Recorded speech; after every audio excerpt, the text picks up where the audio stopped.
Hello नमस्कार, welcome to inculcate learning. सो आज हम बात करेंगे मेजर नेशनल लेवल पे जो इंटरनेशनल इंटरवेंशंस हुए हैं एनवायरमेंट प्रोटेक्शन को लेके। सो जो नेशनल लेवल पे यानी कि ऑब्वियसली इंडिया के लेवल पे जो जो इंटरवेंशंस हैं या जो एक्ट्स हैं वो कौन कौन से हैं, आपको एटलीस्ट नाम तो पता होने चाहिए ताकि आपको ऐसे लगे कि ये नाम तो सुना सुना लग रहा है एटलीस्ट। ठीक है, सो आज हम उसके बारे में बात करेंगे बिल्कुल शॉर्ट एंड क्रिस्प तरीके से।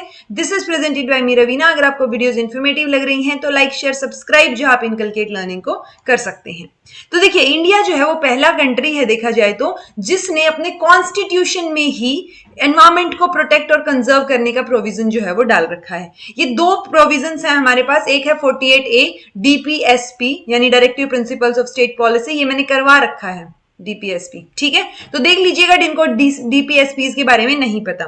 सो 48A आर्टिकल जो है इंडियन कॉन्स्टिट्यूशन में, उसमें लिखा है कि state shall endeavour to protect and improve environment and to safeguard the forest and wild life of the country. So forest और वाइल्ड लाइफ चीजों को जो है हमें क्या करके रखना है, सेफ गार्ड करना है और एनवायरमेंट को इंप्रूव करना है, प्रोटेक्ट करना है। ये किसमें लिखा हुआ है? 48A में। और डीपीएसपी और फंडामेंटल राइट में क्या डिफरेंस है वो भी मैंने आपको समझा रखा है, अगर नहीं पता तो देख लीजिएगा।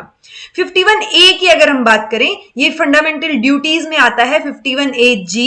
ठीक है, जो कि क्या बताता है, it shall be a duty of every citizen of India to protect and improve the natural environment including forest, lakes, rivers, wildlife, to have compassion for living creatures. So ये दो जो है दो आर्टिकल्स हमें दिए गए हैं Indian constitution में, यानी कि इंडिया एक पहला कंट्री है जिसमें ये चीजें मेंशन है कॉन्स्टिट्यूशन में। ठीक है, तो स्टॉकहोम कन्वेंशन की हम बात कर लेते हैं। 5 जून 1972 में जो एनवायरमेंट है उसके बारे में ये आएगा, फर्स्ट डिस्कस्ड एज एसटी आएगा, first discussed as an item of international agenda. सबसे पहले एनवायरमेंट को एक एजेंडा बनाया गया 1972 में। कहां पे? यूनाइटेड नेशन की जो कॉन्फ्रेंस थी ऑफ ह्यूमन एनवायरमेंट, स्पेलिंग ठीक कीजिएगा, इन स्टॉकहोम। ठीक है, तो उसको स्टॉकहोम कन्वेंशन या स्टॉकहोम कॉन्फ्रेंस बोला जाता है। और उसके बाद से ही 5 जून को हमने एनवायरमेंट डे सेलिब्रेट करना शुरू किया। ठीक है जी, तो उसके बाद बहुत सारे स्टेप्स जो है अलग अलग देशों ने लिए। हमारे देश में सबसे पहले क्या आया? Wild life protection act 1972। उसके बाद वाटर एक्ट यानी water prevention and control of pollution 1974 में। सो अभी कंटिन्यूटी में जैसे हम एजुकेशन से रिलेटेड हायर एजुकेशन के सिलेबस में याद रखते हैं ना कि किसके बाद कौन सा कमीशन आया, सो ये भी आप थोड़ा एनवायरमेंट से रिलेटेड याद रख लीजिए, आपका जो पीडीई वाली यूनिट है उसके लिए हेल्पफुल रहेगा। Forest conservation act 1980, air act यानी prevention and control of pollution 1981, then environment protection act 1986 जिसको बहुत बार मॉडिफाई भी किया गया, अमेंडमेंट्स लाए गए। नेशनल फॉरेस्ट पॉलिसी 1988, हमें ये तो याद रहता है। नेशनल एजुकेशन पॉलिसी जो है वो 1968, 86 और अभी 2020 में आई थी, बट हम ये भूल जाते हैं। तो नेशनल फॉरेस्ट पॉलिसी जो है 1988 में आई। बायोलॉजिकल डाइवर्सिटी एक्ट 202, एक scheduled tribes and other traditional forest dwellers, recognition of forest right, उनको उनके फॉरेस्ट राइट को रिकग्नाइज करने के लिए, क्योंकि वो तो वहीं रहते हैं ना। सो वो 2006 में एक एक्ट लाया गया। वेटलैंड्स रूल्स यानी कि कंजर्वेशन और उनकी मैनेजमेंट के लिए कुछ एक पर्टिकुलर रूल्स 2010 में लाए गए।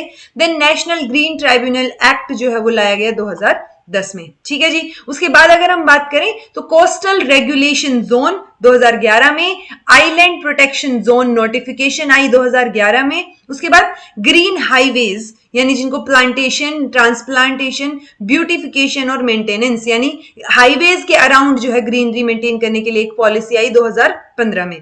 प्लास्टिक वेस्ट मैनेजमेंट पीडब्ल्यूएम, उसके रूल्स आए, प्लास्टिक वेस्ट मैनेज को कैसे मैनेज करना है प्लास्टिक वेस्ट को, जैसे अभी पॉलिथीन्स बंद ही कर दिए वैसे प्लास्टिक वेस्ट को मैनेज करने के लिए 2016 में रूल्स आए थे। ऐसे ही सॉलिड वेस्ट को मैनेज करने के लिए रूल्स थे, हजार्डियस वेस्ट को मैनेज करने के लिए रूल्स थे, construction and demolition waste management rules कि कंस्ट्रक्शन करते टाइम या आप डिमोलिश करते हैं किसी बिल्डिंग को तो उस टाइम किन रूल्स का आप ध्यान रखेंगे, कैसे वेस्ट को आप मैनेज करेंगे। बायोमेडिकल वेस्ट मैनेजमेंट कैसे रहेगी उसके लिए रिलेटेड रूल्स थे। तो ये काफी सारे रूल्स जो उस टाइम पे आए, ई वेस्ट मैनेजमेंट से रिलेटेड रूल्स। सो ये सारे के सारे आप ध्यान रखिए कि कौन सा रूल कब आया था या कौन सा एक्ट जो है एनवायरमेंट से रिलेटेड आया था, वो थोड़ा सा ध्यान रखेंगे तो आपको ओवरऑल चीजें समझ आ जाएंगी।